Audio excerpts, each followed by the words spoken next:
안녕하십니까, 빅리치입니다. 언제 경제 공부를 해서 주식이나 원달러, 뭐 상품이나 이런 재테크를 할 것인가? 이 재밌는 제목을 가지고 어제에 이어서 오늘 방송을 이어가도록 하겠습니다. 어제 모임이 있어서 연말이다 보니까 이제 자주 모임이 있다 보니까 좌석버스를 타고 이동을 했는데 앞에 그 나이 드신 두 분이서 재테크에 대해서 얘기를 하더라고요. 뭐 주식 투자를 하고 어, 무슨 환 투자를 하고 이러는데 어떻게 하느냐? 나는 하나도 몰라서 못하겠다.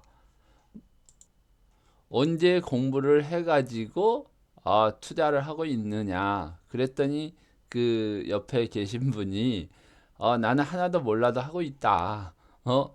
그래서 이게 참 뒤에서 그런 얘기를 듣고 보니까 정말 이 얘기가 맞는 얘기 같아요. 정말 언제 공부를 해가지고 언제 투자를 할 건지 이게 이제 가장 그 경제를 공부하시는 분들의 관건인 것 같아요. 근데 사실 이 경제 공부가 됐건 뭐 인생을 살아가면서 어떤 공부가 됐건 정말 끝이 없는 거는 맞아요. 근데 이 경제를 투자하는 거는 사실 방향성만 알아도 여러분들이 충분히 재테크가 가능합니다.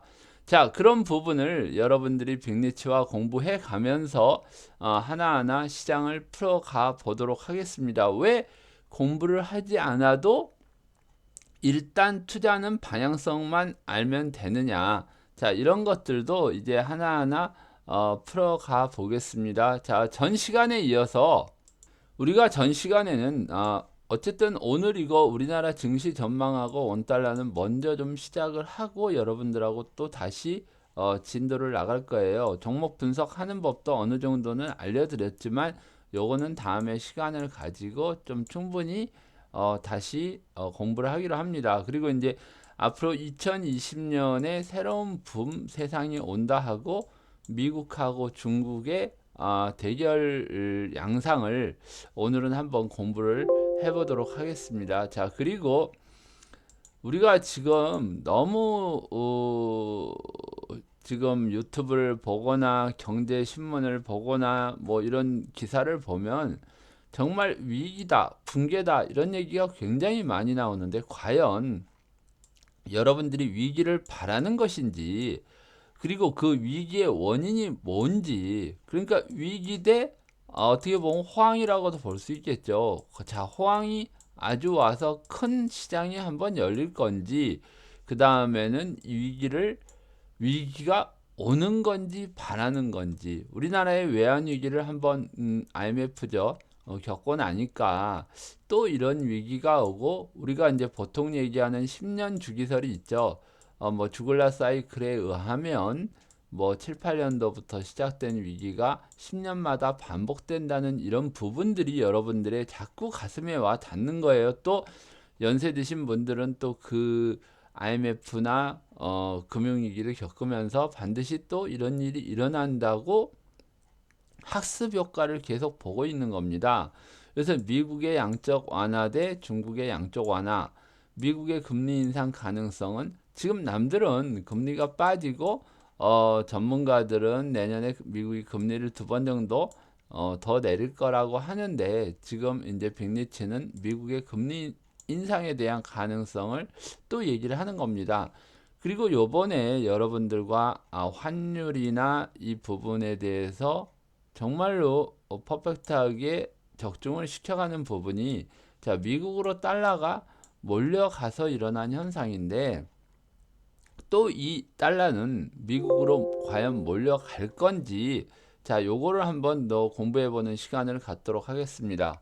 자, 많은 분들이 뭐 너무 길다, 뭐 짧다 이런 거에 이제 연연하지 않고 제가 뭐 상황에 따라서 섹터에 맞게 다 이렇게 어, 방송을 해 드릴 테니까 여러분들이 필요한 부분만 발췌해서 보시고 역시 방송은 여러분들이 보시는 분들이 판단을 하는 겁니다. 그래서 여러분들이 이런 점들은 좀 염두해서 방송을 보시고요.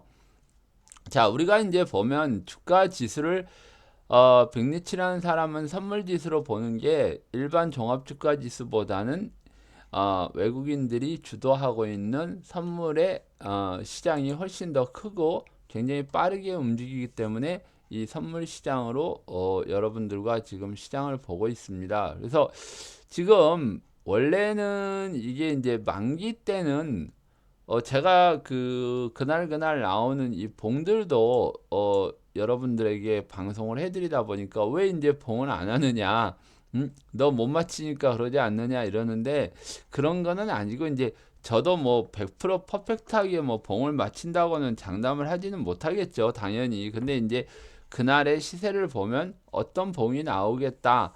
그리고 뭐 그 전날 내일은 어떤 형태로 봉이 만들어지겠다 이런 이제 예측을 하면서 여러분과 보고 있고 이제 이게 자꾸 반복되다 보고 잘 맞추니까 그러면 내일 어떻게 되느냐 아무 소리 없으면 그럼 그렇지 너도 뭐 못 맞추는구나 이런 상황은 아니죠. 제가 항상 얘기하는 거는 자 여기에서 어떤 봉이 가장 중요한지는 지금은 보이지 않으실지 모르지만 이 봉이 이제 기준이 돼요. 이 봉이 기준이 돼서 이미 우리 이제 선물 지수나 뭐 이게 이제 바꿔서 얘기하면 종합주가 지수죠. 얘는 여기까지 도달할 수 있는 이제 부분이 열려 있는 거예요. 그러니까 이제 최고로 지금 올라갈 수 있는 거는 280 요 근처겠죠. 이 근처에서 목요일 만기 때까지는 분명하게 여기서 강하게 오버슈팅이 나오느냐 안 나오냐가 이제 우리가 볼 수 있는 관건이에요. 그러면 이 조건도 어느 정도는 맞춰져야지 이게 가고 안 가고 할 거 아닙니까? 그래서 어쨌든 이제 외국인들의 수급을 우리가 안 볼 수가 없습니다. 그래서 외국인들의 수급을 보면은 지금 선물 매수를 계속 하고요. 지금 금요일하고 월요일에 콜을 사고 풋을 팔았는데 이걸 지금 어느 정도 포지션을 구축하는 거예요. 그러니까 이제 어느 정도 이제 포지션이 구축이 됐다는 거는 올라가는 방향의 선물을 사고 다시 옵션으로 포지션 잡았던 거를 어느 정도 지금 정리를 해주고 있다고 지금 볼 수가 있겠죠. 그래서 이제 그 개인들이 아직까지는 선물을 매수해 놓은 게 굉장히 많아요. 그렇기 때문에 지금 외국인들이 매수가 들어오면서 개인들이 약 선물 매도가 아마 4천 계약 정도 이상만 나오면은 아마 방향성은 위로 갑자기 틀어가면서 오버슈팅도 나오지 않을까 하는 지금 예상도 해보고 있는 지금 상황입니다. 그래서 이제 그 미국 원달러 부분도 지금 상당히 변동성이 심한데 요거까지도 제가 한번 보고 넘어가 볼게요. 그럼 요거 넘어가기 전에 이제 분봉으로 한번 보시고요. 자, 요 분봉에서도 보시면 저희 그 빅리치 카페 들어오시면 충분히 이제 공부를 하실 수 있도록 제가 뭐 공부 자료들을 많이 이제 올려드렸는데 어제 여기서 이제 횡보를 하면서 만들어졌던 거래량이나 이 박스권 가격대에 지금 부딪히고 또 내려오는 거거든요.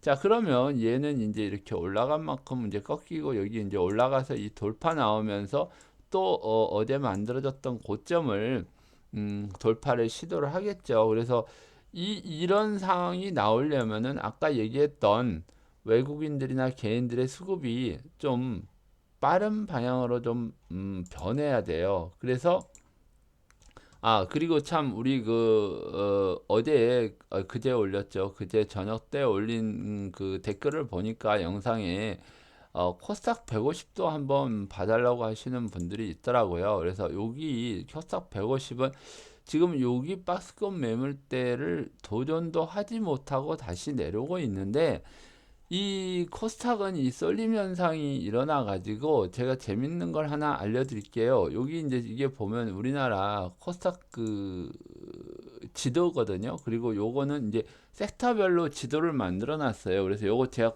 코스피 먼저 보고 설명을 드릴게요.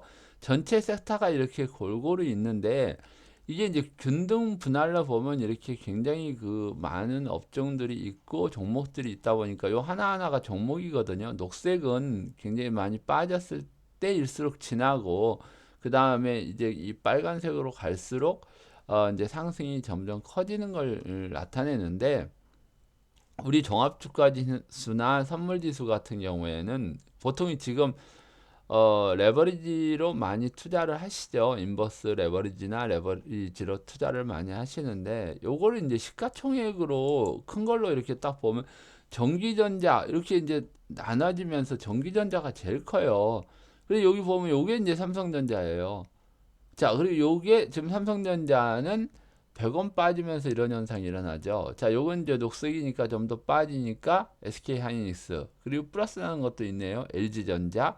그 다음에 삼성전기. 뭐 이런 식으로 지금 이 섹터에서 전기전자가 차지하고 있는 게 제일 크고, 그 다음에 금융, 그 다음에 화학, 이런 식으로 운수장비, 이런 거 몇 개 빼면 사실 이 코스피에서는 이렇게 딱 보면 여기 한미약품만 지금 오늘 한 19,000원 정도가 빠지는데 한 6% 정도 빠지죠. 나머지 의약품이나 이런 부분이 굉장히 섹터가 작아요. 근데 이게 이제 균등 분할로 해가지고 코스닥을 보면은 자, 이렇게 보편적인 상황이 나오고 시가총액을 이렇게 해가지고 크게 보면 제약바이오가 제일 커요. 근데 재밌는 건 뭐냐면 코스닥에 있는 회사들은 뭐가 된다 그러면 이렇게 기계장비 회사들도 딱 보면 이게 젠백스거든요. 젠백스는 얼마 전에 굉장한 상승을 했었죠. 치매 관련 그 알츠하이머 관련 임상 실험에서 이상에서 성공을 했다 그래가지고 몇 번의 뭐 상한가를 가고 뭐 정말 만 원대, 2만 원대 주식이 뭐 거의 5만 원대까지 가까이 가버린 주식인데 이제 어느 정도 차익 매물이 지금 실현되고 있는데 얘가 기계 장비에 있는 종목이에요. 그럼에도 불구하고 제약바이오 쪽으로 더 활성화를 하고 있는 이 종목들이 되게 많고 일반 이제 전기전자나 IT 부품주들도 굉장히 이게 섞어가지고 지금 나왔기 때문에 이 섹터를 볼 수가 좀 뭐 믿을 수가 없다고 볼 수는 있는데 결국은 이제 이걸 나눠보면은 제약바이오하고 IT 부품주, IT 부품주 쪽으로 이렇게 이제 두 개로 크게 섹터를 나누면 거의 얘네들이 차지하고 있는 부분이 많고, 그리고 이제 이 코스닥 업체들은 코스피 쪽의 시가총액 큰 대기업들하고 연결돼서 공생을 하는 그 회사들이 많기 때문에 뭐 화학도 크고 기계장비도 크고 운송장비도 크고 이런 부분들이 거의 일목상통하게 분포되어 있는 걸 알 수 있습니다. 그래서 이 제약바이오가 오르지를 않으면은 코스닥이 크게 이렇게 IT 부품주하고요 크게 위로 올라갈 가능성은 상당히 좀 그 작아지는 부분이라고 여러분들이 한번 그 생각을 하시고 코스닥을 봐야 돼요. 그러니까 코스닥도 결국은 코스피 움직임하고 거의 비슷하게 위로 올라가고 내려가는 부분이 나올 거고, 이런 강한 상승들이 한번 이어지는 부분에서는 제약바이오들의 반등이 하고 뭐 IT 부품주들의 반등이 좀 컸다, 이렇게 이제 보시면 될 겁니다. 그래도 비메모리 반도체나 이런 이제 향후에 추가적으로 상승이 기대되는 종목들의 움직임은 상당히 좋았고요.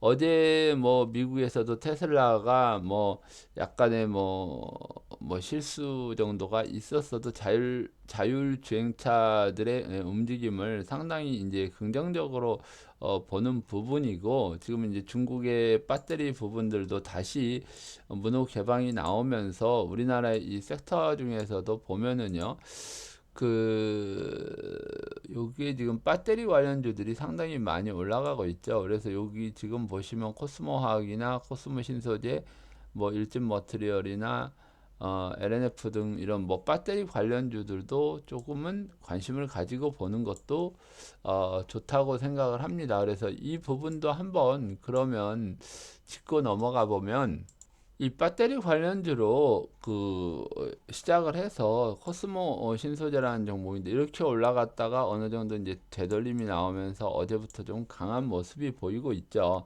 자, 이런 모습도 보이는 반면에 코스모 화학 같은 경우에는 어제 뭐 상한가까지 가고 오늘 또 상승이 이어지고 강한 모습이 보이는데, 어쨌든 이렇게 급하게 오르면은 차익 매물은 나오게 돼 있고, 이것도 이제 추스리고 올라가는 부분이 나오면은 아마도 배터리 관련주들의 움직임도 아마 다음 섹터로는 우리가 생각을 해 볼 수 있지 않을까 지금 생각이 드는 부분입니다.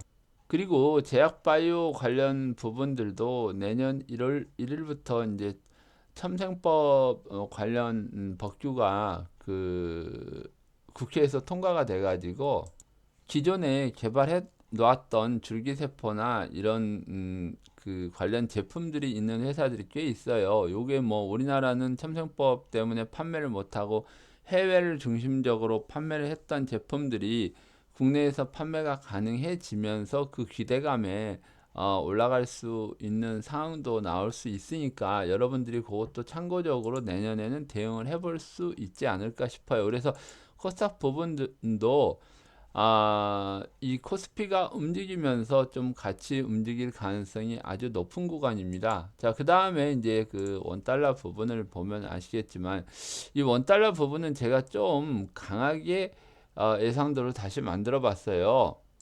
자, 이게 처음 만든 예상도인데 제가 이거 예상도를 그리면서 그릴 때는 제가 그 방향성만을 이렇게 그리니까 이거는 이 높이에 대해서는 신경을 쓰지 말라고 얘기를 했고 여러분들하고 하나하나 다시 이거를 어 파헤쳐 보면서 이제 공부를 하자고 했던 부분입니다. 그래서 이 부분도 지금 결국은 이게 이렇게 다시 내려왔다가 여기 이제 내려올 때 여기 지금 A 부분에 도달한다고 그랬죠. 지금 여기서 지금 놀고 있다 보니까 상당히 지금 야 예상도가 좀 이상하다. 너 뭐 조금 뭐 어디 피해 가려고 그런 얘기 하는 거 아니냐. 그래서 제가 좀 이게 이런 식으로 좀 더 변동에 대해서도 좀 강하게 그려봤어요. 그래서 요번에 이제 왔던 오버슈팅 나왔던 부분이나 그리고 요번에 이제 빠질 건데 1136원 정도까지 빠진다고 그랬는데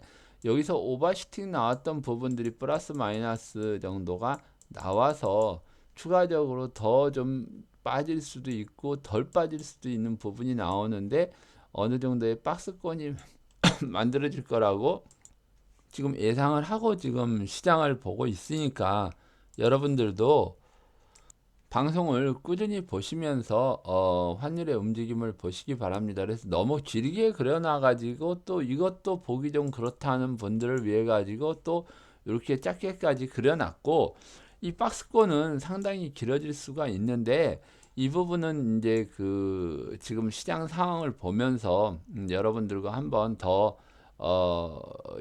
언급을 하도록 하겠습니다. 자, 그렇다고 해서 이게 이제 보기 시작한 부분을 그냥 안 보고 지나간다는 거는 좀 그렇죠. 자, 이렇게 일봉으로 보니까 빠지다가 또 올라가요.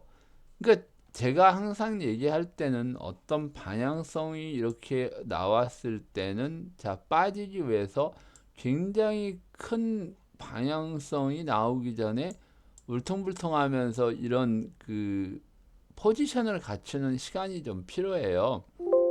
그래서 이게 굉장히 크게 올라가 가지고 한 요 정도 내리려고 그러면은 이 포지션을 갖추는 시간이 상당히 좀 더 걸리겠죠. 자, 7, 80원 정도가 더 빠지려고 하면서 고점에서 이런 모양을 만들어 놓고 다시 빠지다가 다시 이제 이런 건 속임이죠. 올라가면은 이 빠졌다 다시 올라가면은 여기에서 이제 물린 사람들이 분명한 거는 물타기가 나오든지 뭐 선절도 나오는 사람도 일부 있겠지만은 그런 거는 이제 차후하고 얘네들은 이미 빠지는 거로 방향을 잡을 때까지 일단은 제가 지금 여러분들에게 이제 말씀드리는 부분이 뭐냐면 사람하고 사람이 이 매매를 하는 거라 그러면 어느 정도 수급에 대해서 눈치를 깔 수 있지만은 이거는 컴퓨터하고 우리하고 매매를 하기 때문에 컴퓨터가 하방으로 어느 정도 포지션을 구축해 놓지를 않으면은 이런 상황이 안 나와요. 바로 이 뭐 구축이 다 바로 됐으면 이렇게 빠질 수도 있었겠죠. 근데 한번 여기서 뺀 다음에 수익 창출을 하고 일부를 다시 올려가지고 또 여기서 수익 창출을 하면서 다시 재매수를 해서 그러니까 이제 빠지는 쪽으로 이제 매도를 하는 거겠죠. 인버스 쪽으로 돈을 걸고 자 이렇게 이제 뺐던 부분입니다. 그래서 우리가 여기에 70원하고 50원대를 예상을 했었던 부분이고 자 여기 이제 1188원에서 87원 여기 부분까지 봤는데 여기서 이제 오버슈팅이 나온 거예요. 그러니까 이 오버슈팅만큼은 나중에 1136원에서 플러스 마이너스가 되니까 나중에 계산을 한번 해 보기로 하겠습니다. 그래서 지금은 여기 부분은 자 내려가기 위해서 포지션을 구축하는 구간이라고 여러분들이 좀 손쉽게 생각을 해 주시면 될 것 같아요. 근데 이거를 가지고 이게 왜 그러느니 어쩌느니 뭐 이러면 저도 뭐 크게 할 말은 없고요. 자 여기서 이제 박스권 이게 자 여기서도 우리가 보면은 이 고점에서부터 저점들이 이렇게 지금 계속 낮아지고 있는 게 좀 느껴지죠. 근데 때에 따라서는 이게 자 30분 봉으로 한번 보시면서 조금 더 이걸 좁혀 볼게요. 그래서 여기서 보시면은 충분히 이게 고점 돌파도 나올 수 있는 부분이에요. 자 요즘에는 이게 시간을 안 봤네요. 그러니까 10시 15분 54초인데 여러분들이 제가 이렇게 강의를 하면서 시간적으로는 여기 이거 현재 시간이 나오니까 특별하게 시간을 이걸로 보시고 지금 그 이게 정말로 시간적으로 바로 실시간으로 방송을 하고 있구나 하는 부분들을 아실 수가 있을 겁니다. 그래서 요거는 이렇게 보시고요. 여기 16번 여기 16번 맞죠? 그래서 요거 보면서 지금 보겠습니다. 그래서 제가 시계를 올려놓고 본다는 거는 기록 방송으로 자 우리가 공부하는 게 맞나 그리고 시장 예측이 맞나 하는 부분들을 지금 보고 있기 때문에 여러분들이 그걸 참조해서 보시기 바랍니다. 그래서 잘하면 이게 오버시팅도 나올 수가 있어요. 그 오버시팅의 의미는 뭐냐? 얘네들이 지금 포지션을 구축하려고 그러는데 개인들이나 뭐 기관들이 원하는 포지션을 안 만들어 줬을 때는 확 올렸다가 다시 내릴 수도 있는 상황이죠. 근데 이제 이게 그럴 가능성이 조금은 낮은 게 왜냐? 지금 이 위에서 물려 있는 사람도 분명히 있을 거고 여기서 물려 있는 사람도 분명히 있을 건데 이 부분까지는 올라가지 않을 거란 얘기죠. 제가 1188원을 계산을 했던 부분들이 이런 거에 대한 계산의 통계를 내보니까 1188원 넘기 좀 힘들지 않아 했던 부분이 오버슈팅이 나왔던 부분입니다. 그래서 지금 환율은 우리가 지금 계속 보고 있는 부분에 하방 1136원 요 방향으로 지금 보고 이렇게 이제 보시면 되는데 제가 여기다가 이제 다시 변동 오버슈팅 부분은 플러스 마이너스를 해야 된다. 이 부분을 제가 적어 놓은 겁니다. 자, 이렇게 시장만 봐도 정말로 완벽하게 어떤 이유로 이런 현상이 일어나는지 지금 여러분과 함께 이걸 보고 있고요. 자, 이제는 미국과 중국의 문제로 한번 넘어가 보겠습니다. 자, 미국과 중국으로 넘어가기 전에 해외 증시를 한번 보기로 할게요. 자, 보면은 우선 S&P를 먼저 보면은요. 자, 어제 갭상승이 나왔다가 오늘은 이제 뭐 얘네들이 우리하고 꼭 올라가니까 뭐 새벽에 하다 보니까 이걸 오늘이라고 얘기를 할게요. 그래서 이 오늘은 고 올라갔는데 이게 약간 밀리고 끝났죠. 근데 뭐 이게 부자연스러운 것보다도 제가 보기에는 이 고점 돌파를 시도할 거라고 저는 생각을 합니다. 그래서 이 지금 S&P 예상도도 3336을 목표치의 방향을 보고 있으면 더 올라가야 된다 하는 거죠. 자, 일단은 공부를 하지 않아도 이렇게 방향성에 있어서는 일단 공부를 좀 많이 한 제가 이렇게 제시를 해 드립니다. 그래서 이 지금 다우나 이런 부분들은 어제도 이렇게 좀 이 갭상승 나오고 뭐 봉에 한 반 정도 빠졌죠. 근데 이제 사실 여기서부터 올랐으니까 봉의 위에 부분에서 지금 움직이고 있는 모양을 보이기 때문에 이 장세가 약세다 뭐 이렇게 볼 수는 없는 거죠. 그리고 어제 뭐 시가총액이 제일 큰 저기 애플이 좀 빠지면서 지금 이런 현상이 일어났는데 사실 뭐 다우지수는 30개 종목만 가지고 지금 움직이기 때문에 상당히 조금 뭐 이게 정말 전부다 이렇게 얘기하기는 조금 어려운 부분이죠. 그래서 이 전체적인 시장은 그렇게 어려운 시장은 아니라고 보시면 됩니다. 그리고 제가 계속 그 여러분들한테 원유나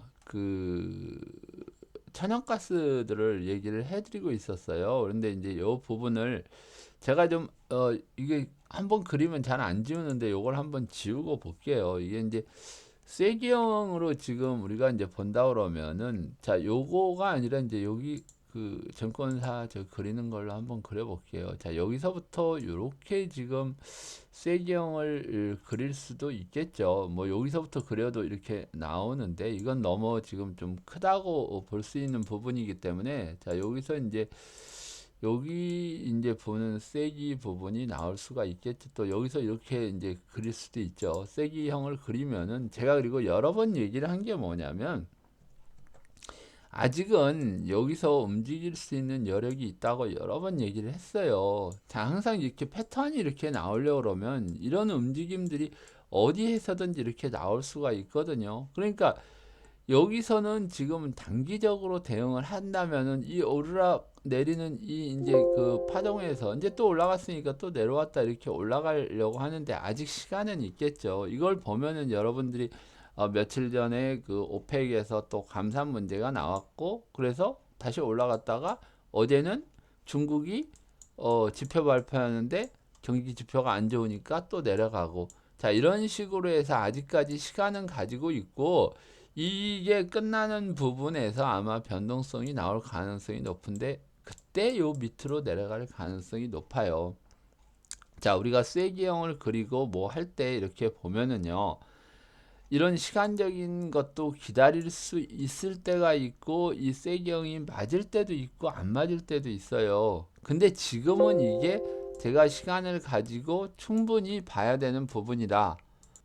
자, 빅리치의 유튜브 방송은 여러분들이 거슬러 올라가면서 하나하나 보셔도 모두 공부가 되는 부분이고 예를 들어서 뭐 제가 한 달이 지금 뭐 아직 안 된 것 같은데 이 한 달 전에 것도 보면서 이 차트를 보면서 어떤 방향을 얘기했는지 정말 이 사람이 방향성을 맞게 얘기했는지 뭐 하루 이틀은 뭐 틀리게 나왔지만 전체적인 방향성은 맞는지 이런 거를 판단해 주시는 거는 여러분들의 몫이라고 생각합니다. 자, 우리가 보통은 경제를 얘기를 할 때 뭐 미시적이냐 거시적이냐 뭐큰뭐 매크로냐 뭐냐 뭐 이렇게 크게 방대하게 얘기를 하는데 사실 연세 드시고 나이 많으신 분들은 이런 얘기 해봐야 몰라요. 그리고 뭐 또 이게 뭐 우리 배운 이 경제를 공부했다는 사람들도 뭐 매크로는 거시적이고 뭐 크게 봐야 되고 장기적으로 봐야 되고 이런 생각을 할 필요는 없죠. 그러니까 지금 이거를 갖다가 딱 종합해서 얘기하면 하락 패턴이냐 상승 패턴이냐예요. 그러니까 이런 부분들을 우리가 버릴 거는 버려야 돼요. 자, 여러분들이 언제 경제책을 사가지고 주식을 공부하고 상품을 공부하고 선물을 공부하고 이러겠냐는 얘기죠. 자, 저 사람이 무슨 얘기 정도는 하고 있다는 거 정도만 알아도 되고, 자, 우리 지금 유튜브 방송을 보시고 뭐 댓글을 잘 다시고 우리 카페 회원분이 계시는데, 참고적으로 다음 카페는 무료입니다. 뭐 제가 이거 돈 벌려고 유튜브 방송을 하는 게 아니고요. 어찌됐건 요번에 이제 다가오는 붐을 많은 사람들이 같이 즐기자는 의미에서 이런 방송을 하게 됐고 뭐 유튜브로 돈을 번다 그러면은 이 전문적인 경제라는 단 하나의 섹터만을 가지고 이렇게 하지는 않겠죠. 뭐 이 방송은 정말 투자를 하거나 경제를 공부하시는 분들한테 필요로 하면 되고 구독자나 뭐 조회수하고는 연연하지 않고 제가 바로바로 지금 그 상황에 따라서 맞춰서 여러분들에게 같이 방송을 하면서 공부를 하니까 그렇게 보시기 바랍니다. 그래서 우리 그 카페 성투라님이 계시는데 아예 처음부터 책을 뭐 안 보고 이 우리 카페에 들어오신 게 정말 행운이라고 그러는데 이분은 제 오프 모임 강의 때 처음 오셔가지고 볼린저 밴드를 공부를 하는데 어떤 책이 좋냐고 저한테 물어보셨어요.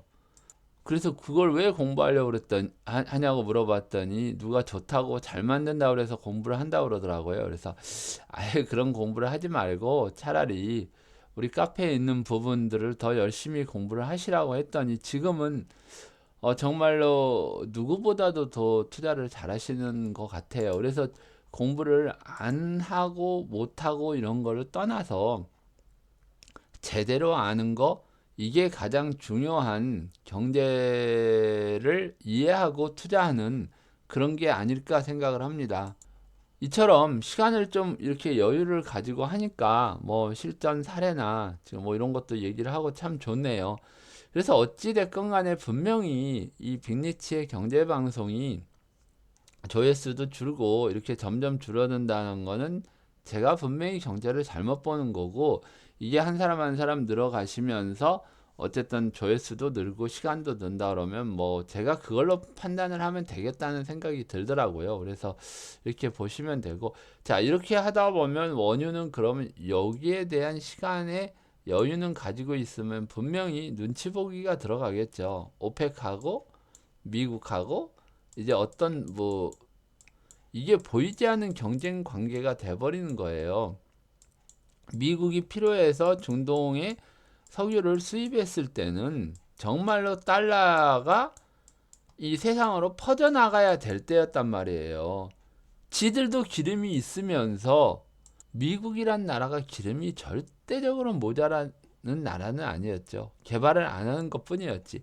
알래스카에도 기름이 있고 뭐 그리고 그 옆에 있는 캐나다도 이게 굉장히 싸게 갖다가 기름을 쓸 수 있음에도 불구하고 중동 기름을 수입을 해줬던 이유는 미국이 달러 패권을 갖기 위해서 전략적으로 펼쳤던 거라고 볼 수 있습니다. 근데 이제 이 미국이 석유를 수출을 하면서 그 주변에 있는 그 남미 국가들의 일부에서도 뭐 요번에 굉장히 그 기름이 많이 발견이 됐다고 하는데, 이 나라도 어떤 현상이 일어나냐면은 미국에서 거의 또 그 지분을 많이 가지고 있어요. 결국은 미국이 이 기름을 개발하고 수출을 하는 이유는 미국의 달러를 좀 가지고 들어와야 되겠다.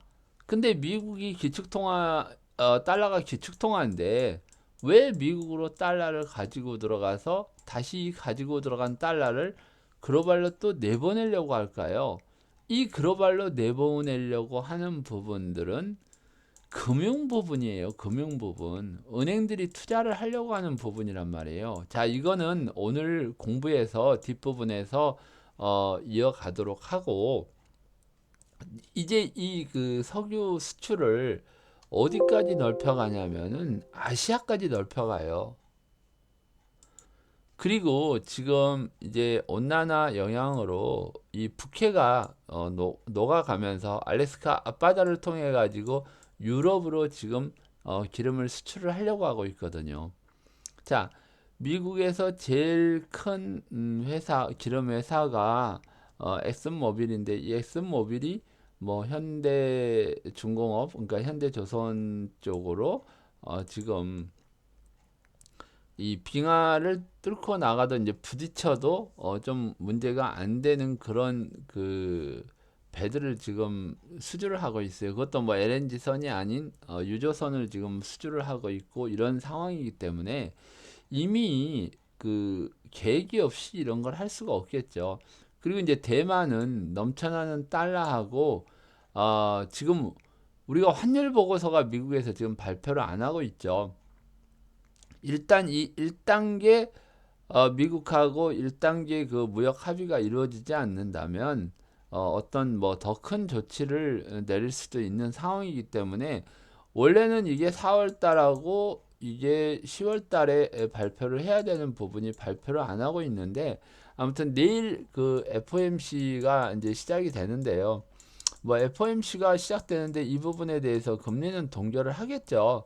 이제 그리고 향후에 앞으로 어 이 그 통화량에 관련된 양적 완화에 관련된 부분들도 앞으로 시장에는 굉장히 그 큰 이슈로 볼 수가 있는 부분이에요. 근데 이런 부분들도 우리는 미리 예측이 가능합니다. 그래서 일어나는 부분에 대해서 과연 이런 예측도 어떻게 가능한지 이따 뒤에서 나오는 시간에서 한번 보기로 합니다. 그래서 유가는 지금 이렇게 보고 넘어가자면 지금 이런 상황이고요.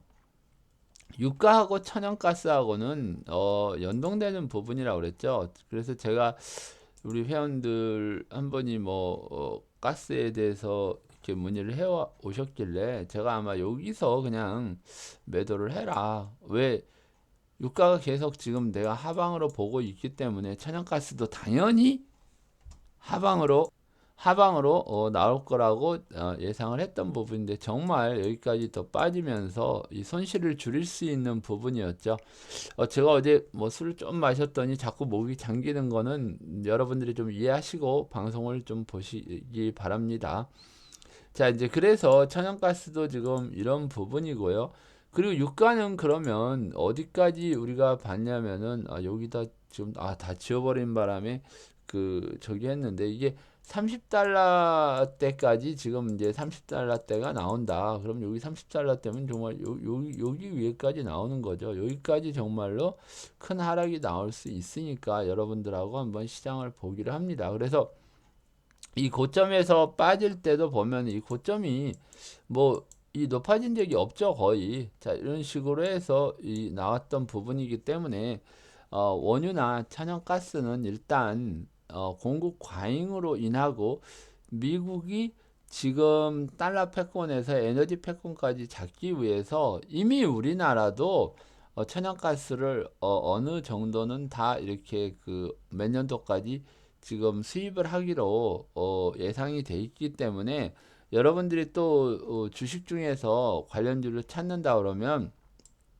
가스 저장소를 만드는 이런 저기 뭐야 회사들이나 이런 거를 좀 찾아보는 것도 괜찮아요. 가스는 이게 액화로 저장이 되기 때문에 여기 이 통에는 특수합금 또는 카본 관련된 제품이 들어가기 때문에 뭐 카본이라 그러면 한국 카본이나 이런 것도 될 수 있겠죠. 지금 우리나라의 제주도에도 이런 그 가스 기지가 완공이 돼 가지고 지금 이제 제주도 자체도 가스 시대가 열렸기 때문에 우리나라도 앞으로 가스는 계속 지속적으로 수입을 해야 되는 그런 상황입니다. 그래서 지금은 아니지만은 이제 그 무역 분쟁이 끝나고 미국의 어느 정도 금융적인 공격이 끝나면 향후에 이 에너지 부분들도 굉장히 무기화 될 수가 있다는 것도 여러분들이 아시고 한번 보시기 바랍니다. 그리고 며칠 전에 제가 방송으로 구리도 한번 얘기를 했었죠. 경기가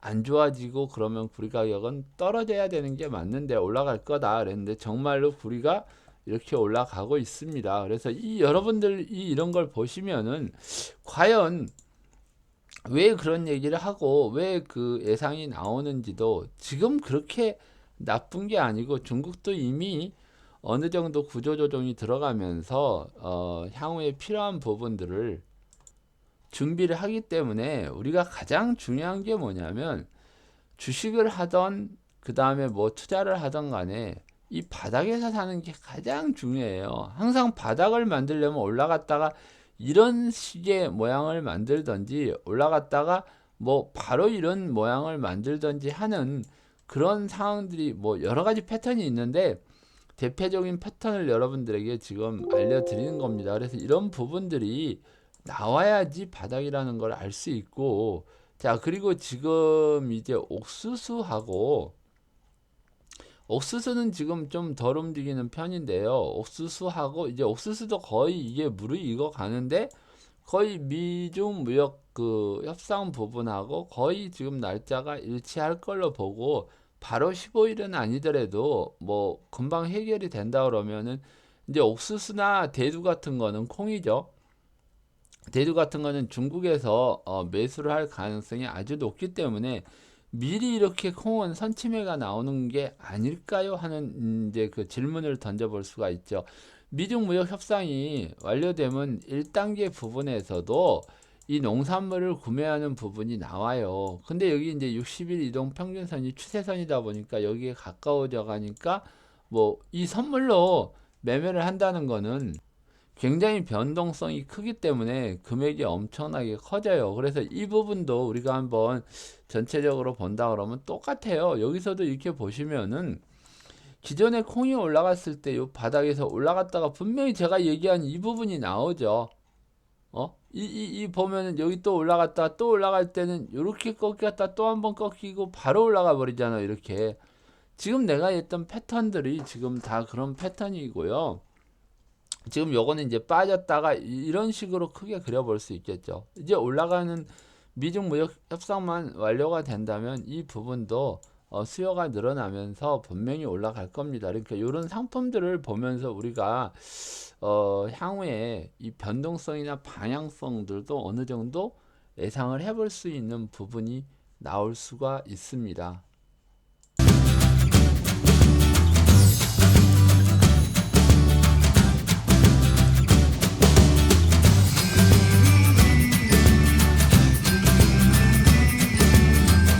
자, 40분이 돼서 제가 한번 중간에 음악을 넣고 혹시 다시 듣는 분들이 계실 것 같아서 자, 이제 진도로 나가 보겠습니다.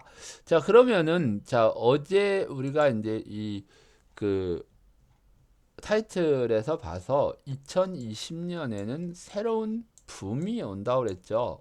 이제 이 붐에 우리가 탑승을 하지 못하면 정말 거품이 끼어가지고 나중에 뻥이죠. 폭탄을 맞을 수도 있다. 어제 이제 그런 얘기를 제가 여러분들에게 해드렸습니다. 과연 2020년에는 새로운 붐이 온다. 이렇게 얘기를 했는데 정말 내년에 안 오면은 또 야, 이게 말이 되느냐, 뭐 또 이런 소리가 나오실지 모르겠는데, 이 붐이라는 거는 일어날 때 상당히 재밌게 일어납니다. 자, 그리고 미국하고 중국이 지금 뭔 짓들을 하고 있는지 지금 우리가 알아보기로 할게요. 자, 붐이라는 거는 과거에 우리가 서브프라임 위기 때도 보면은 이 부동산 붐이라는 게 일어났었어요. 부동산 붐이 일어났는데 우리는 이거를 아무도 이게 뭐 그 처음에 시작될 때는 부동산이 비싸다 그러고 아무도 믿지를 않았었거든요. 근데 이게 막판으로 가면서 어마어마한 수요가 몰리고 대출도 늘리고 이러면서 이미 이 위기를 예측하고 이제 빅쇼트라는 영화를 보면은 그 빅쇼트도 제가 이제 영화는 한 15번 정도 봤어요. 그 아는 걸 왜 봤냐? 이 대사까지도 어느 정도는 다 외워요. 근데 이걸 왜 보냐면은 어떤 방식으로 일어났고 이 사람들이 어떤 고통을 가지고 그 상황을 지켜봤는지 이런 과정들을 한번 보시기 바라요. 제가 며칠 전에 유튜브에서 그 우리나라 영화 기생충에 관련돼 가지고 만든 과정을 얘기하는 내용을 봤는데 정말 그 봉 감독이 봉준호 감독이 이 그 스토리보드에서부터 대사까지 이 각본까지 다 쓴 분이더라고요. 그래서 이 보면은 그 각본도 보면은 이 각본 내용에다가 만화로 그림까지 그려가지고 그런 자기가 표현하고 싶은 걸 정말 다 그려서 이걸 만들고 신도 여러 신을 찍어가지고 그걸 다 결합을 해서 영화로 만든 거더라고요. 물론 이제 세상에 이렇게 알려지는 부분들이 외국어 번역을 정말 이번에는 잘해가지고 이게 뭐 상을 휩쓸고 있고 이번에 이제 오스카상까지도 지금 거론이 되고 있는데 그러니까 뭐든지 이게 하려면 제대로 하고 하지 말려면 정말 하지를 말아야 돼요. 제가 스토리보드 얘기는 여러분들에게 굉장히 많이 해드린 부분이거든요.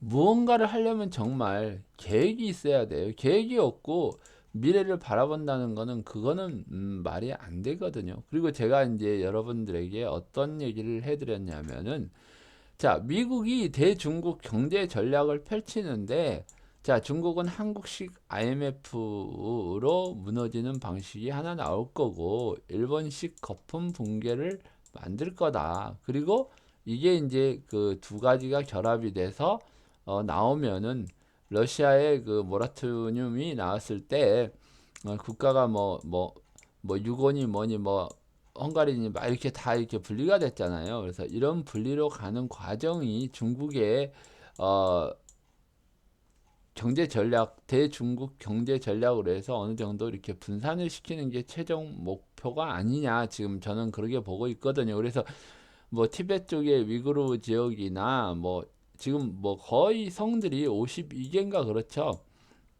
중국이 이렇게 나눠져 있는데 이것들을 다 분리해 버리는 게 중국의 목적이 아니 미국의 목적이 아니겠는가? 저는 이제 시장을 그렇게 좀 보고 싶고요. 자, 그러면 한국식 IMF가 과연 올 수 있나?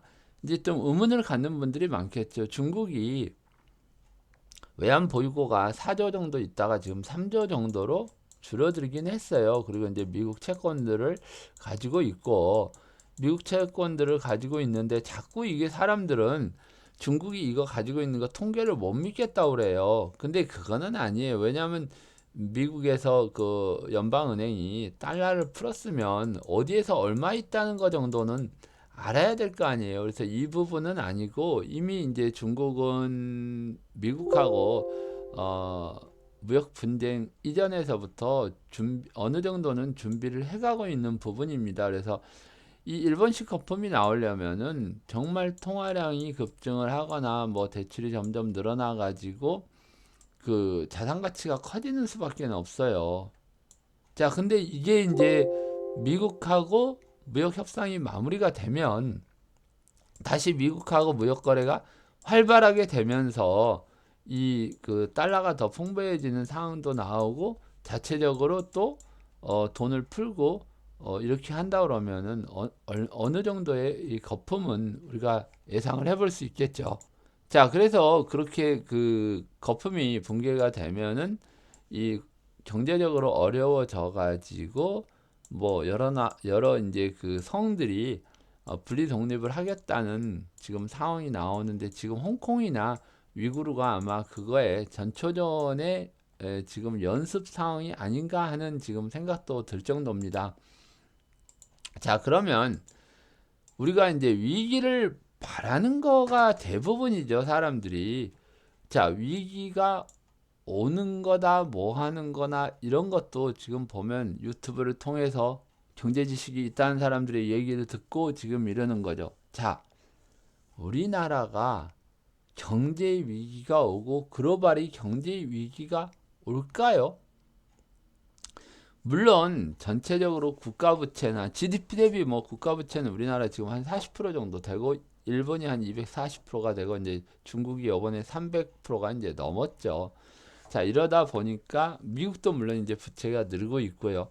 이러다 보니까는 과거에 외환 부채가 많았던 우리나라가 한번 당했으니까 어느 나라보다 우리나라는 지금 이 위기에 대해서는 민감해요.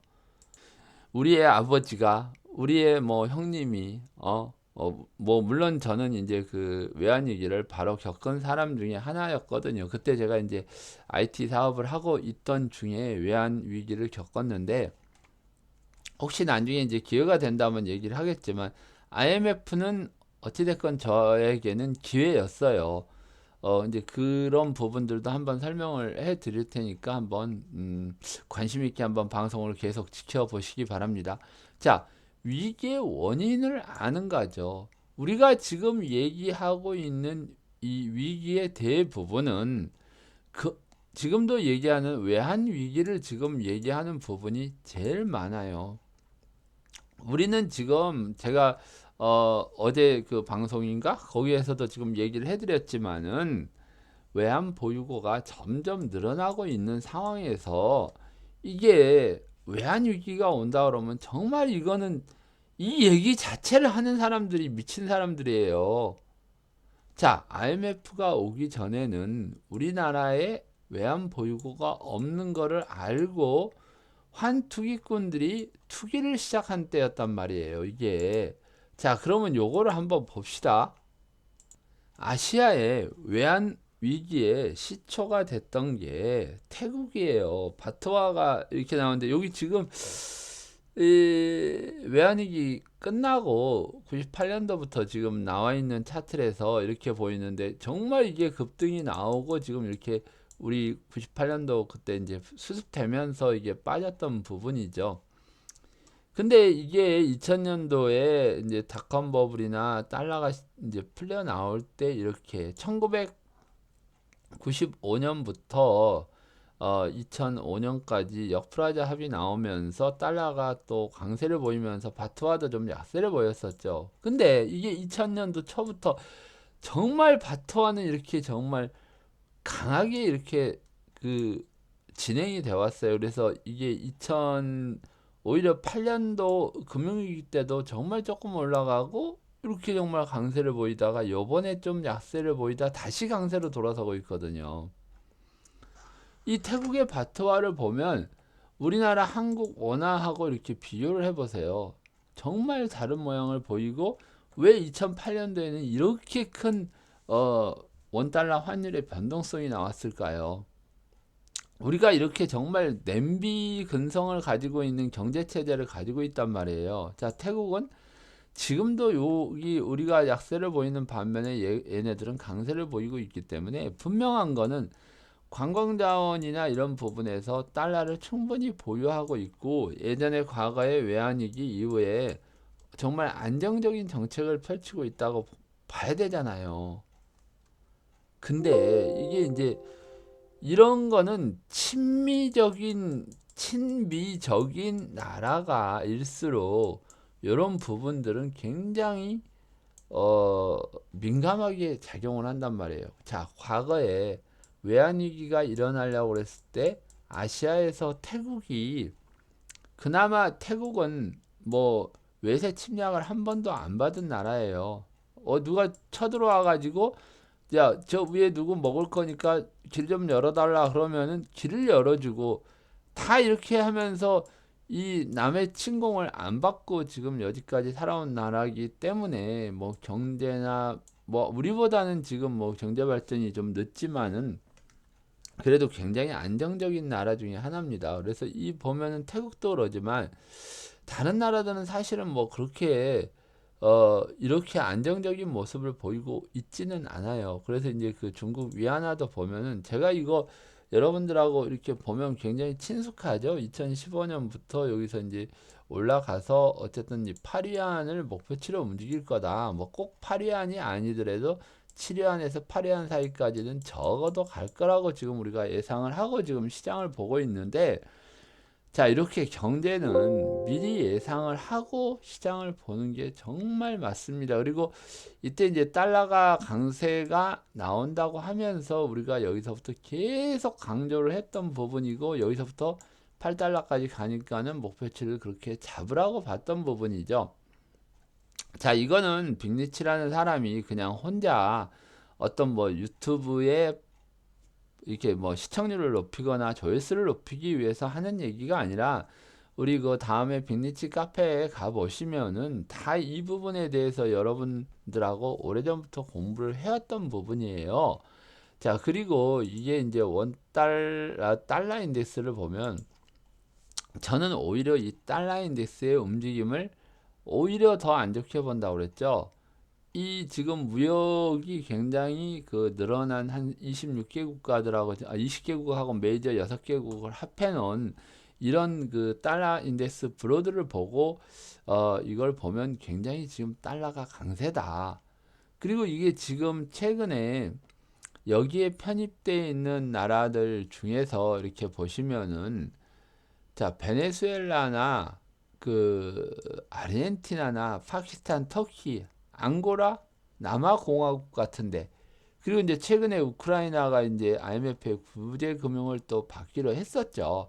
자, 이런 부분들을 본다 그러면은 터키, 뭐 파키스탄 이런데 뭐 이 관련된 나라들을 딱 보면은 중국의 1대1로에 참여를 해가지고 미국의 미움을 산 나라들이에요. 또 아르헨티나나 남미나 이런 부분들도 미국의 말을 안 듣기 때문에 상당히 그 문제가 됐던 부분이고.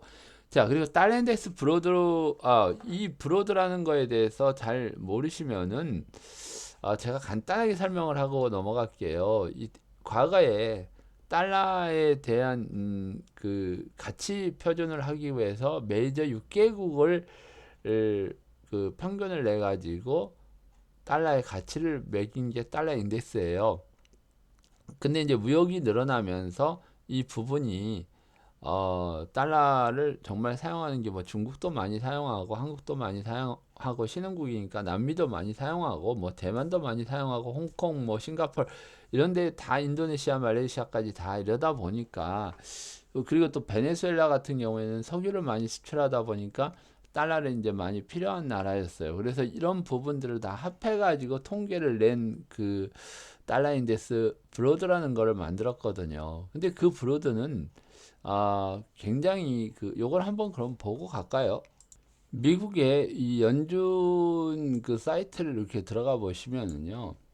이렇게 브로드 달러 인덱스가 브로드로 이렇게 정리된 게 있어요. 좀 안 보니까 여기 조금 옮길게요. 이렇게 보시면은 과거에 이렇게 올라갔다가 2008년도 여기에 좀 떨어지다가 여기서부터 계속 다시 그 브로드는 상승을 해요. 그래서 여기 보시면은 여기 달러 인덱스보다도 거의 지금 130달러가 지금 넘어갔죠. 그래서 이게 지금 달러가 우리나라나 신흥국의 모양으로 보면 지금 절대적으로 강세를 보이고 있는 거지 약세를 보이고 있지는 않아요. 그럼 이 지금 우리가 차트상으로 이게 봐도 강세 기조가 이어지고 있는 거지 약세로 돌아서는 모습은 아니잖아요. 그래서 지금 빅리치는 보기에 달러는 계속 강세를 보이는 부분이다.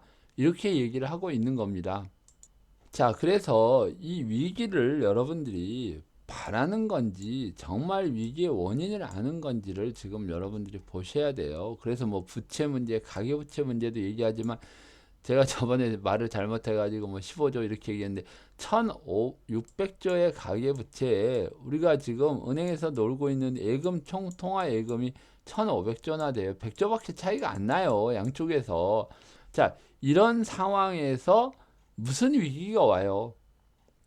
그리고 모든 사람들이 위기를 바라고 기다리고 있어요. 그럴 때 위기가 온 적은 없어요. 자, 그러면 앞으로 미국하고 중국하고 정말 붐을 만들려고 그러면 이 붐이라는 걸 만들려면 뭐가 있어야 돼요?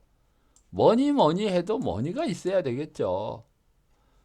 미국은 달러가 있어야 되고 중국은 위안화가 있어야 되겠죠.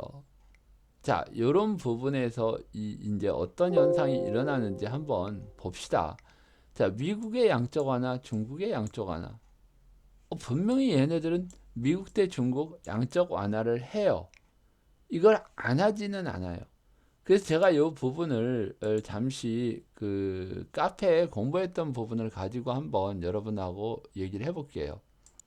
자, 다음에 빅리치의 경제 흐름을 알아야 재테크도 성공한다 카페에 있는 부분인데 지금 제가 요거를 조금 미리 열어놨어요. 혹시 또 몰라가지고 시간을 좀 절약하기 위해서 미리 좀 열어놨는데 이제 격세지감이란 말을 쓴단 말이에요. 제가 왜 그러냐면 이제 시대가 바뀌어가면서 정말 많은 변화가 일어나고 앞으로는 더 많은 변화가 일어날 거예요. 근데 이제 여기 이제 다 정리하고요. 요거는 이제 이게 이제 언제 해드렸냐면은 이게 며칠이죠?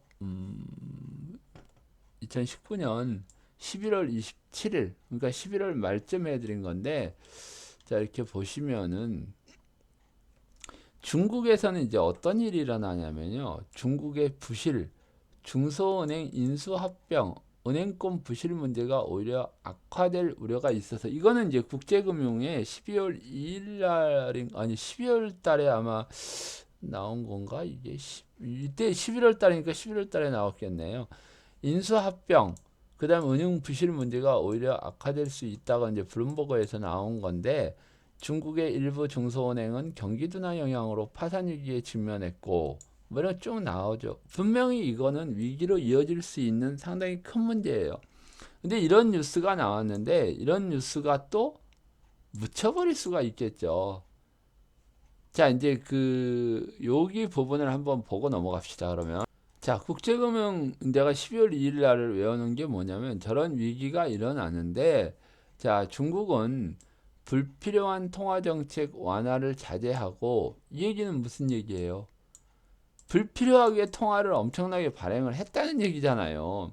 자, ABS 발행 프로그램 대상 은행 확대. ABS는 제가 요것도 한번 설명을 드렸었죠. 어떤 그 은행이나 금융권에서 가지고 있는 채권이 부실 채권도 있을 거고, 뭐 담보도 마찬가지입니다. 부실 담보도 있을 거고, 뭐 중간짜리도 있을 거고, 알짜도 있을 건데 이런 걸 모두 다 합해가지고 하나의 채권으로 만들어서 이거를 어, 중국의 인민은행이 사주는 거예요. 그러면 이게 이제 리스크가 나쁜 거 좋은 거 합해지면서 줄어들겠죠.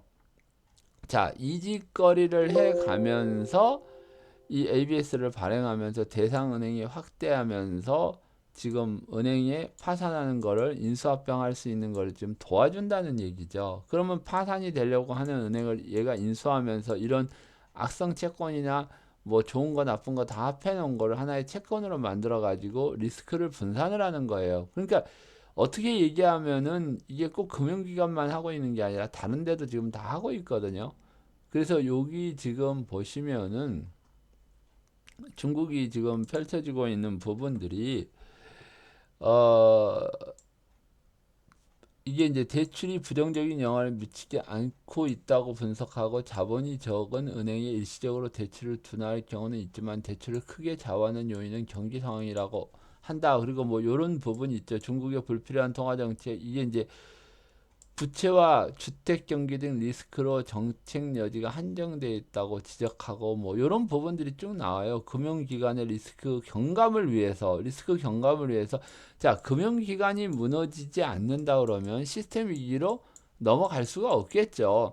그래서 자산담보증권인 ABS 발행에 대상은행에 늘릴 예정이고 지금 이거는 지금 중국의 기업들에게도 요거를 지금 확산해 가고 있는 부분이거든요. 자, 그러면은 우리가 이제 뭘 한번 생각을 해볼 수 있겠습니까? 한번 생각을 해보십시오. 그러면은 지금 중국은 한국의 IMF 당시에 기업 구조조정이나 금융 구조조정. 자, 우리나라도 이렇게 보면 과거에 우리나라의 최초의 증시에 상장된 회사가 종은행이었어요. 이 종은행도 신한은행으로 먹히고 아마 동아은행이나 평화은행도 아마 신한은행에 먹혔을 거예요. 그리고 뭐 다른데 뭐 그 뭐 상업은행이니 뭐니 한일은행이니 뭐 전부가 또 다른 은행에 먹히면서 이제 몸집 불리기가 돼갔었죠. 물론 기업들도 마찬가지예요. IMF 때.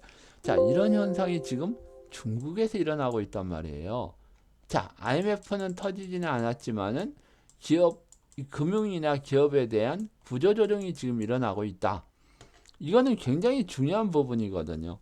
야, 그러면 IMF는 아니지만 IMF식의 경제 구조 조정이 이어지고 있다는 것은 굉장히 우리가 봐서는 이제 큰 상황입니다. 그래서 이런 부분이고, 자, 이게 뭐냐면은요, 2007년도부터 이게 지금 나왔었죠. 2007년도부터 미국의 뭐 월가를 비롯해 가지고 인터넷 사이트에서 촥 나오고 분석을 하고 막 이런 차트예요.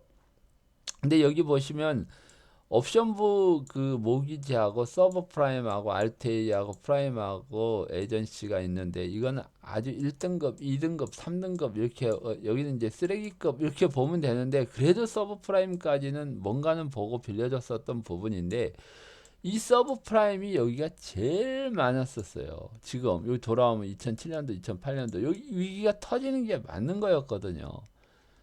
그 오히려 옵션부 이 증권 이 부분은 이제 여기 제일 저기 뭐야 컸던 부분인데 이제 이거는 완전 쓰레기로 끝나버린 거이기 때문에 이거는 이제 여기서부터는 이제 여기 2011년부터죠. 여기서부터는 이제 문제가 왔고 13년, 15년부터는 돌아온 것 자체가 없었잖아요. 근데 가장 문제가 될 수 있던 서브 프라임 부분이 지금 여기가 가장 많았었기 때문에 문제가 일어났고 이 부분도 예측이 가능했던 부분이고 이거를 또 해석을 해낸 사람이 또 빅리치 아니에요.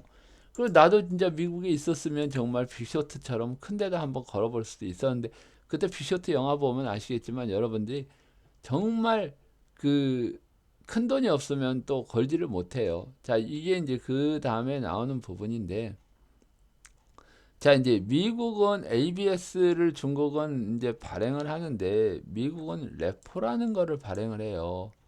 자, 레포라는 말은 무슨 말이냐면 그러니까 이게 우리가 막 자꾸 어려운 말이 나오고 그냥 돈 푼다 이러면 되는데 양적 완화니 뭐 유동성 공급이니 아니 도대체 몇 가지 말을 갖다가 막 그렇게 붙이는지 도저히 이게 뭐 일반 사람들이 경제 공부를 하는 건지 경제 용어 공부를 하는 건지 모를 정도로 굉장히 많은 말들을 만들어낸단 말이에요. 근데 정말 시장을 보기 위해서는 정말 어려운 공부하실 필요 없어요. 그냥 돈이 엄청 풀리는구나.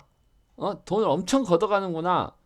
자, 뭐 뭔가 문제가 발생을 했구나. 금리가 올라가는구나. 기본적인 것만 생각하면 정말 방향성을 볼 수 있어요. 물론 이제 그 뒤에 뭐 튤립도 있고 여러 가지 붐이 일어나는 게 나오는데, 자, 2000년도에 IT 버블이 일어났을 때 미국에서 레포를 이제 발행한 비율이에요. 그리고 서브프라임이 일어났을 때 2004년부터 본격적으로 이렇게 레포를 통한 이 자금을 시장에다 공급을 했단 말이에요. 자, 그러면 여기서 지금 이제 이렇게 레포 주는데 뭘 주느냐. 근데 이게 아니라니까요. 이제 이게 이걸 늘려간다는 얘기예요. 이거를. 그럼 언제까지? 이제 이 부분들에 보면 이 돈이 풀리면서 IT 버블이 일어났고 서브프라임도 이 돈이 풀리면서 여기까지 굉장한 거품을 만들어 버렸던 지금 상황이란 말이에요. 그러면 중국은 문제 해결을 위한 뭐 정말 프로그램을 해결하기 위한 양적 완화고 미국은 뭔가 붐을 만들기 위한 양적 완화라고 우리가 정반대의 양적 완화를 지금 하고 있다고 우리가 이제 구분을 지어야 되는 거잖아요. 자, 이거는 분명히 레포가 지금 늘어나는 비율이에요. 이게 비율. 지금 이 비율이 이때보다 작아도 금액적으로는 어마어마하게 크겠죠. 시중에 나와 있는 비율이니까 제가 이 비율이나 어떤 그 통계 결과치를 예상을 할 때는 이때는 뭐 100만 원 가지고 뭐 요 정도 큰 비율이 나왔다 그러면 여기는 뭐 1000만 원 가지고 나온 거고 여기는 뭐 1억도 아니고 한 100억 1000억일 거예요. 이런 거에서 여기에 1%하고 여기에 뭐 100%하고는 잽이 안 된다는 얘기죠. 그래서 여기서 이제 돈이 더 불어난다 그러면은 어마어마한 돈이 지금 시중에 아마 풀릴 거로 우리가 예상을 해 볼 수 있는 거죠. 자, 여기 이제 보면은 이 레포 부분이 지금 2009년, 19년도 9월 달부터 이렇게 늘어나는 걸 여러분들이 이렇게 보실 수가 있어요. 레포라는 거는 아까도 얘기했지만 어떤 조건부, 환매 채권부 조건이에요. 그러니까 뭐 열흘 있다가 은행에서 채권을 발행해서 미국의 중앙은행이 사주면은 열흘 있다 이걸 서로 이제 되바꾸겠다는 얘기거든요. 근데 이게 이제 일자도 뭐 49일짜리도 나오고 지금 계속 늘어나면서 이 양을 늘려가는 거예요. 자, 과연 미국으로 달러가 몰려 들어간다며. 달러가 풍부하다며. 왜 또 이런 것까지 준비를 해가지고 달러를 준비를 하고 있냔 말이에요. 분명히 미국 정부나 미국의 은행들은 달러를 분명히 사용할 때가 있다는 얘기죠. 이 달러를 사용할 수 있다는 데가 내년에 중국에서 자본시장을 개방하기 시작을 해요. 자, 중국이 지금 어 저기 ABS를 발행해 가지고 모든 회사들을 지금 구조조정하고 합병하고 정리를 해서 알짜를 만들어 놓고 있어 이게. 그리고 또 51% 이상을 이제 투자를 해서 얘네 걸 만들어도 된대요. 외국인들 걸 만들어도 된대요. 그럼 뭔가는 돈이 갑자기 들어오고 나가고 할 수 있는 상황이 나올 거 아닙니까? 그러기 때문에 지금 이런 레포 발행을 하는데 지금 요게 이제 보면 좀 다른 게 뭐냐면 그때 당시 붐이 일어날 때는 이렇게 꾸준히 증가를 했어요. 자, 근데 이 부분을 지금 넘어버렸죠. 이 부분도 지금 넘어버렸단 말이에요. 근데 이게 이제 얼마나 지속적이고 꾸준히 올라가느냐가 이제 문제겠죠. 이게 이제 슬슬 올라가면 이 부분에 대해서 통화량이 어마어마하게 증가를 하게 되는 부분이 나오는 거죠. 요거는 이제 붙여서 보면은 지금 이런 그 모양이 나옵니다. 그래서 요거는 뭐 크게 저기 하는데 그러면 이런 근거가 어딨냐면은 여기 이제 그 보시면은 요 사이트에요. 그냥 대충 여기 이제 울프 스트리트라고 그래가지고 요 사이트인데 이제 요 그 내용만 한번 봅시다. 여기 이제 보면은 여기에서 이제 레포죠. 레포를 하는데 2012년, 13년도에 이렇게 갔던 부분, 이 부분을 지금 이제 여기가 이제 바닥이라고 볼 수 있는 부분을 지금 여기를 이제 돌파를 하고 여기 이제 나오는 거죠. 자, 여기서 크게 한번 이제 돈을 풀었던 부분들까지 계속 꾸준히 올라가면서 이런 증가가 나올 수밖에 없겠죠. 그리고 이미 어제도 뉴스에서 이제 국제금융 뉴스는 생략할게요. 어제 바로 올린 거니까 여러분들이 한번 봐보세요. 레퍼를 또 늘려가지고 지금 돈을 풀고 있다고 하는 상황이 지금 나오고 있습니다. 지금 시간도 1시간 10분이 지나가지고 뭐 경제를 공부하시면 너무 좋지만 저도 또 일을 해야 돼요. 그래서 이 길게는 못 하고요. 자, 여기 지금 레퍼가 이제 늘어나는 부분이나 이제 금액들이 이게 11월까지 지금 늘어나는 부분들이 지금 나오고 있는데 계속 지금 요게 지금 늘어나고 있는 거죠. 근데 이제 중요한 거는 뭐냐면 ABS 브레이크가 아닌 MBS 부분이 지금 나와요. 이 모기지 부분이 나오는데 이 부분도 아까 시황에서 다 썼던 부분이니까 여러분들이 한번 더 봐야 되는데 미국이 지금 양적 완화를 어느 정도 강화를 하고 있느냐. 그리고 레포 자체가 지금 레포 자체가 이게 얼마나 장기적이고 얼마나 크게 만들려고 지금 이 짓거리를 하고 있느냐, 이 지금 내용이 들어간 내용인데 이 사이트에서는 그런 내용은 안 썼겠죠. 음? 왜 이런 뭐 그런 얘기까지는 쓰지는 않고 이걸 읽고 우리가 어떤 해석을 하냐는 부분인데, 자, 레포를 발행을 하는 부분이 양이 커지는데 이 여기에 이제 보면은 이게 이제 연준의 대차 대조표에서 나오는 그 부분이에요. 이제 우리가 뭐 이 영어로는 밸런스 시트라고 해서 BS라고 해서 이게 이제 그 회계상으로는 이제 대차 대조표라는 얘기죠. 그래서 이제 요런 부분을 지금 나타내는 부분인데 MBS를 상당히 줄여가요. MBS 채권을 연준이 그것도 아주 이렇게 자, 늘어갈 때는 이렇게 늘어가지만은 아니 갑자기 이거 이렇게 줄인다는 거는 거의 뭐 45도 각도죠. 이렇게 줄인다는 거는 뭘 의미하겠어요? 자, MBS라는 거는 보통 얘네들은 이제 30년 만기로 해서 이자하고 원금을 갚아가면서 돈을 갚겠다 이런 의미로 지금 MBS 채권을 발행을 하는데, 지금 이 채권 가지고 있는 거를 다시 시중은행에다 이게 맡긴 데다가 집어넣으면은 달러가 다시 연준으로 들어가겠죠. 지금 연준은 이게 싫은 거예요. 달러가 중앙은행으로 들어오는 게 싫은 거예요. 그래서 미리 이 채권들을 팔아버리는 거예요, 지금. 그리고 레포를 점점 늘리는 거예요. 향후에 돈이 풀려가지고 정말 버블이 일어나고 있으려고 하는데 돈이 들어오면 안 되니까 이 돈까지 지금 다 풀어버리겠다는 얘기거든요. 이해 가시죠? 그러니까 이런 부분들이 우리가 이제 시장을 보는 부분이고, 자, 그러면 요거는 이제 간단하게 여러분들하고 미국의 양적 완화와 중국의 양적 완화는 질적으로 지금 차이가 다르다. 지금 이렇게 보고 있는데, 지금 중국은 불필요한 부분을 지금 줄인다고 그랬는데 내가 봐선 이게 상당히 여기는 좀 문제가 돼요. 여기 이제 15금리라고 그래가지고 은행 간 금리를 지금 볼 수 있는 부분인데 어제 11시 넘었으니까 이게 또 새로 발표가 될 수도 있겠네요. 자, 아직 안 했네요. 이 11시가 되면은 발표를 하는데 9일날 11시에 발표를 했잖아요. 그쵸? 오늘 10일인데 아직 발표를 안 했는데 어제 이렇게 갑자기 하루짜리거든요. 온 N이. 그 다음에 일주일, 이주일인데 하루짜리가 또 이렇게 급등을 해요. 아니 세상에 은행 간의 금리 이 거래를 하는데 이렇게 변동성이 심한 나라는 정말 자금이 위태로운 나라들밖에는 없거든요. 이걸 이제 차트로 이게 이제 좀 보시면은요.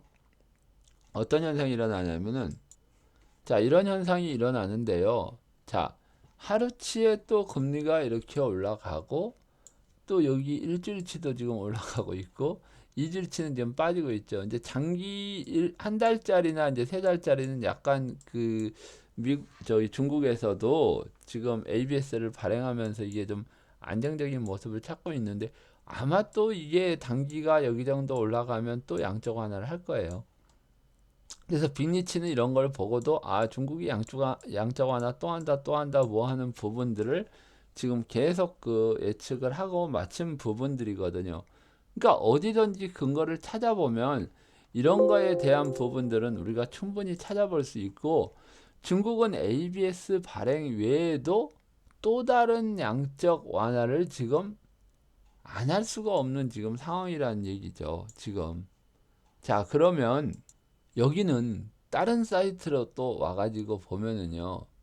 여기는 이제 뉴스 골드 시크죠. 닷컴인데 자, 요즘 눈이 좀 침침해서 잘 안 보입니다. 이해를 하시고요. 자, 여기에 보시면은 이제 향후 연준의 이제 양적 완화 부분, 돈은 이제 통화량을 늘릴 부분에 대해서 우리가 알 수 있는데요. 이제 이런 자료들은 여러 군데에서 분석을 해놨기 때문에 이 자료가 과연 해석이 어떻게 되느냐에 따라서 향후에 경제 전망을 해볼 수가 있는 거예요. 그래서 이게 뭐 자료를 다 같이 똑같이 본다고 해서 긍정적으로 평가를 하는 사람도 있고 부정적으로 평가를 하는 사람도 있어요. 자, 어찌됐건 간에 이건 좋아요. 자, 2019년도가 여기고 2020년도가 여기에요. 자, 2020년도는 시작에 불과하단 말이에요. 추이. 자, 이렇게 되면은 돈이 이렇게 풀린다면 언제까지? 2029년까지 계속 이런 양적 완화를 보일 수 있는 주황색의 돈이 불어나는 부분을 우리가 보게 될 거란 말이에요. 자, 이거는 아무런 계획이 없이 이렇게 나왔을까요? 분명히 중국이 자본시장을 하면서 달러가 그만큼 필요하기 때문에 지금 이런 예상을 했지 않을까 하는 지금 생각이 드는 부분이죠. 분명한 거는. 자, 우리가 여러 개 지금 이제 상황을 보면서 지금 예상을 지금 해보고 있는데요. 자, 여기서 한번 이제 봅시다. 그러면 과연 붐이라는 거는 어떻게 일어날까요? 붐이라는 거는 아까도 얘기했다시피 닷컴 버블도 있고 자, 닷컴 버블도 있고 자, 여기서 보시면은 이제 어떤 붐이 일어날 것 같나요? 닷컴 버블도 있고 부동산 버블도 일어났는데 요번에 일어날 수 있는 거는 뭐 AI라든지 이 AI 부분은 지금 시작도 안 했어요. 얼마 전에 이세돌이하고 구글의 알파고하고 바둑을 뒀는데 그러니까 컴퓨터하고 이 바둑 둬가지고 이긴 사람은 이세돌밖에는 없어요.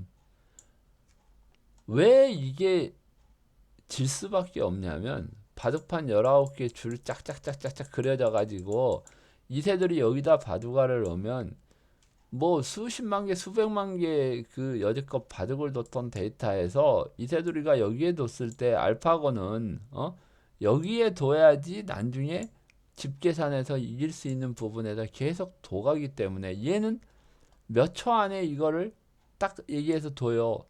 사람은 계속 생각을 하고 둬야 되는 부분인데 이게 이 기계를 이길 수가 있겠어요, 사람이? 자, 예전에 우리 어렸을 때 보면 아 영어 공부 안 해도 돼. 왜 영화에서 보면 막 번역기 나오니까 아 그대로 이제 그거 있으면은 뭐 전혀 그런 문제 없어 이런 부분이 이제 서서히 나오고 있는 부분이거든요. 근데 과거에는 기술력이나 데이터들이 작아가지고 이런 게 굉장히 오류가 많이 나고 물론 지금도 번역기가 오류가 많이 나는 부분도 많지만은 이 인공지능의 이제 전체적인 데이터 통합을 해서 해석하는 거 부분이나 이런 부분들이 정말 많이 가미가 된다면 정말 우리도 놀랄 만한 일들이 점점 주변에서 벌어지고 있거든요. 그러면은 어떤 현상, 물론 이제 이런 현상이 일어나면은 일자리가 줄고 뭐하고 이런 부분들이 굉장히 우려가 되는 부분인데 자, 닷컴 버블이 일어났을 때 분명히 이것도 오프라인 죽고 온라인밖에 없다 그래서 앞뒤도 안 보고 다 모두 투자를 하는 거예요. 그리고 이제 제약바이오 부분들도 지금 뭐 암의 정보까지 뭐 얼마 안 걸렸대 뭐 신약들을 엄청 개발하고 있고 이런 부분들도 다 이 붐에 포함될 수 있는 부분이에요. 자, 이제 뭐 AI 붐이 일어날지 우리가 부동산 붐이 또 일어날지 이거는 아무도 이제 장담은 못하지만 대충 감은 잡고 있죠. 자, 그러면 한국은 어떻게 될까요? 한국은 내년에 돈 풀까요? 저는 한국도 양적 완화를 죄송합니다. 뭐 나도 이걸 쓰는데 돈을 풀 수밖에 없다고 볼 수밖에 없어요.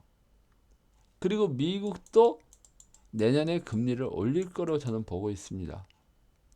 이 미국의 금리 인상에 대한 근거는 주식이나 부동산의 지속적인 상승 이거를 막기 위해서 금리를 인상할 수밖에 없는 상황이 발생할지도 몰라요.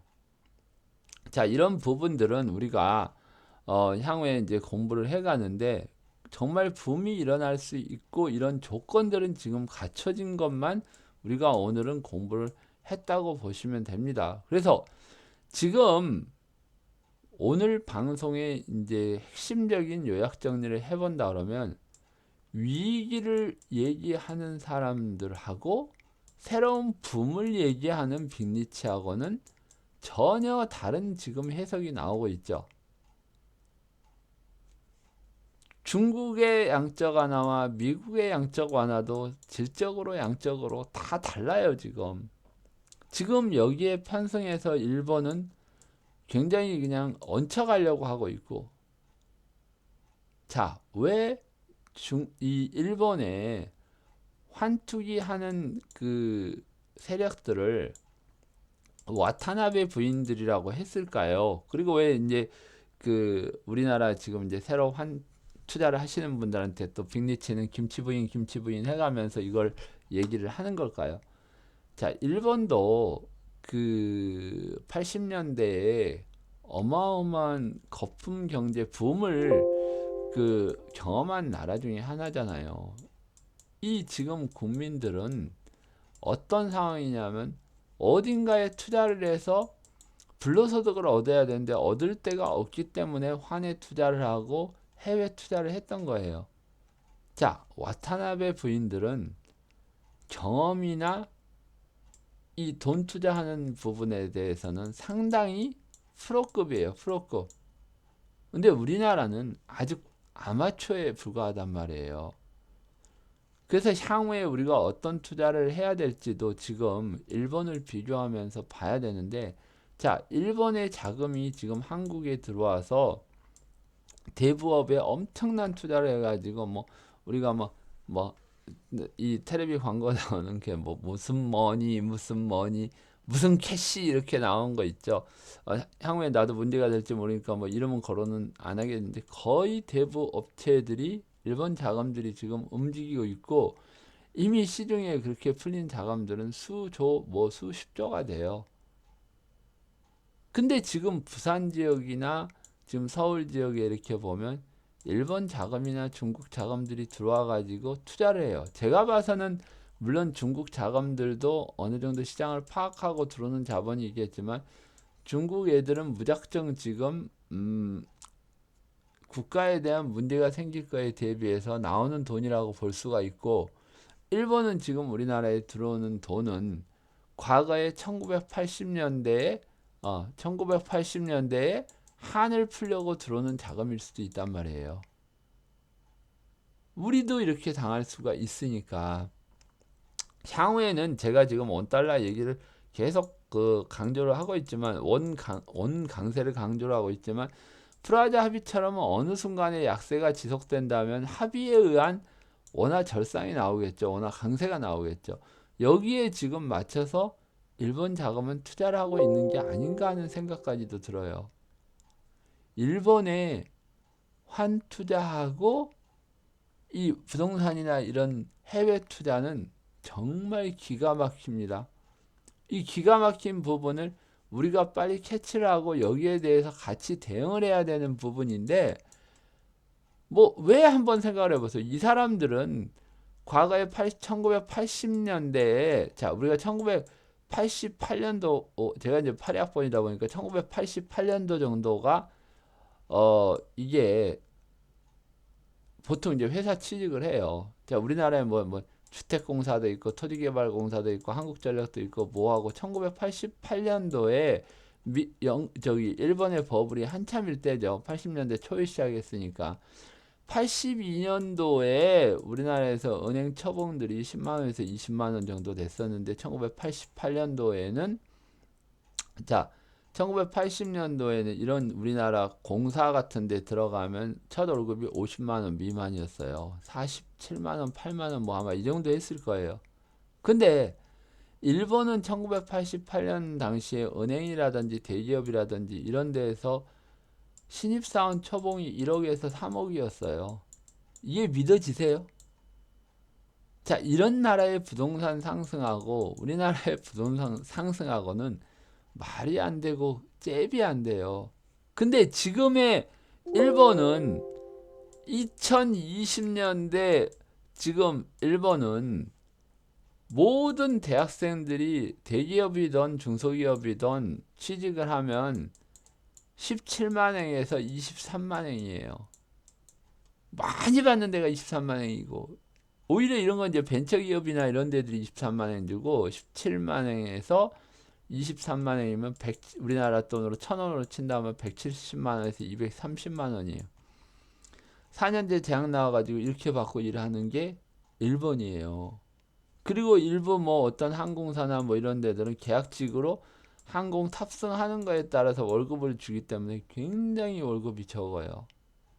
결국은 일본도 지금 돈을 풀어서 경제를 지금 그 활성화시키고 주식을 올리고 뭐 중앙은행에서 뭐 주식을 사고 부동산을 뭐 돈을 풀어서 지금 그 올리고 있는 부분은 이거는 이제 불로소득에 가까운 부분이고 지금 인구가 고령화되면서 젊은 인력들이 모자라고 지금 임금 인상에 대한 기대감이 엄청 커요. 이 상황에서 임금이 더블로만 올라줘도 일본 경제는 어마어마하게 좋아질 수가 있어요. 그래서 요번에 일본이 이런 그 임금 인상을 속도를 얼마나 빨리 할지는 모르겠지만은 이 지금 해외에 투자하는 자금이나 이런 자금들이 이제 나와가지고 회수를 해갈 때는 어마어마한 발전이 나올 가능성이 되게 높은 나라 중에 하나예요.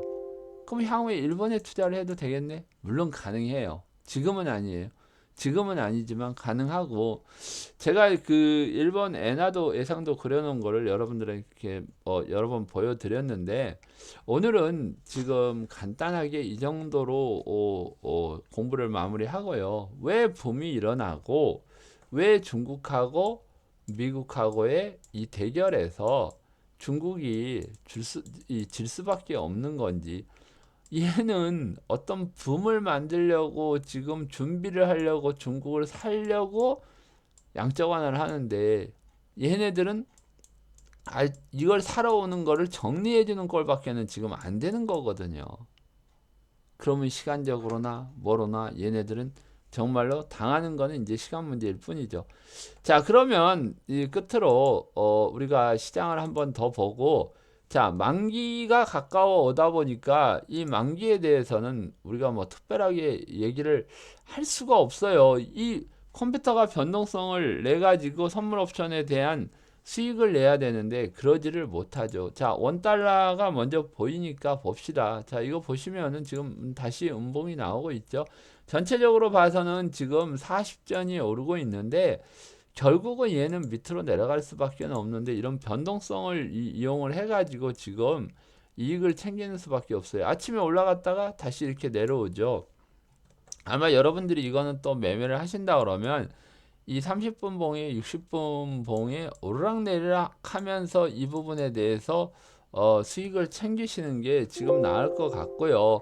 그 다음에 이게 이제 포지션 구축으로 해서 본다 그러면은 지금 제가 이 박스권을 그려드렸는데 이 박스권이 여기서 그린 거예요. 이 부분이 아마 훼손이 될 때는 밑으로 내려가면서 이제 새롭게 어떤 식으로 매매를 하라고 여러분들에게 제가 알려드릴 겁니다. 그래서 여기서도 보시면 내려오면서 어떻게 매매를 하라고 했는지까지 여러분들에게 말씀을 드렸기 때문에 만약 이걸 못 보신 분들은 지나간 방송을 한번 보시고 투자에 임해 주시기 바랍니다. 그리고 코스피 200을 한번 보면 역시 양봉이 나오고 있죠.